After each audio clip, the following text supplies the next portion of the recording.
నమస్తే ఎట్లున్నారు అందరూ మంచిగున్నారా? నేనైతే మంచిగున్నా. ఇంక ఈరోజు అయితే డైరెక్ట్ ముచ్చటకు వచ్చేస్తా. ఇక మనందరికీ ఎరకనే ఆహ్, లాస్ట్ 1 వీక్ నుంచి మనం చూస్తా ఉన్నాము.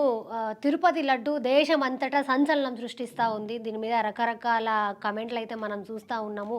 గత ప్రభుత్వం ఏదైతే ఉందో జగన్ ప్రభుత్వం, ఆయన అధికారంలో ఉండగా ఇవన్నీ జరిగినాయని చెప్పి పెద్ద ఎత్తున చర్చలైతే జరుగుతా ఉన్నాయి. రాజకీయ నాయకులు ఎవరెవరైతే ఇప్పుడు అధికారంలో ఉన్నారో వాళ్ళు ఒక్కొక్కళ్ళు ఒక్కొక్క విధంగా రెస్పాండ్ అయితా ఉన్నారు. మనం చూస్తా ఉన్నాం. గట్లనే మన హిందూ ప్రజలందరికీ ఈ ముచ్చట ఇనంగానే గుండెల్లో రాయి పడ్డట్టు అయిందబ్బా! పాపం ఇంగా ఏం చెప్పాలి గానీ, ఈ ముచ్చట గురించి ఏదో చెప్పుకున్నా తక్కువే. ఇంగా ముచ్చట ఏందంటే గనక, మన రోజక్క ఏం చేసిందంటే, ఆమె పర్సనల్ యూట్యూబ్ ఛానల్‌ల ఒక పోల్ పెట్టిందనమాట. ఏది రోజా సెల్వం యూట్యూబ్ ఛానల్‌ల ఒక పోల్ పెట్టింది. ఏందది? ఈ తిరుపతి లడ్డూ ఇష్యూలో ఎవరిది తప్పున్నది? మీరేమనుకుంటుర్రు? జర పోలింగ్‌ల తెలియజేయరని చెప్పి ఒక పోల్ పెట్టడం అయితే జరిగింది.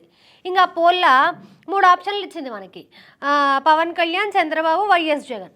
అయితే జనాలందరూ వైఎస్ జగన్‌కే ఓటు గుద్దిర్రు. అంటే ఏంది? జనాల దృష్టిలో తప్పు వైఎస్ జగన్ ఆయన అధికారంలో ఉన్నప్పుడే ఈ తప్పులన్నీ జరిగినాయి అని చెప్పి జనాల అభిప్రాయం అనమాట.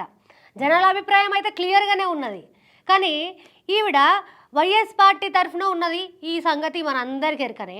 కానీ అసలు ఆమె ఏం చెప్పాలనుకుంటుందో నాకైతే సమజైతలేదు. ఆమె వైఎస్ జగన్ పార్టీలో ఉండి ఎవరికి సపోర్ట్ చేస్తుందనేది అర్థమైతలేదు. ఎవరికి చంద్రబాబు నాయుడుకి సపోర్ట్ చేస్తుందా? లేకపోతే వైఎస్ జగన్‌కి సపోర్ట్ చేస్తుందా? మీకేమైనా సమజైతే జర మాకు కామెంట్‌లలో పెట్టుర్రి. నాకైతే ఏం సమజైతలేదు.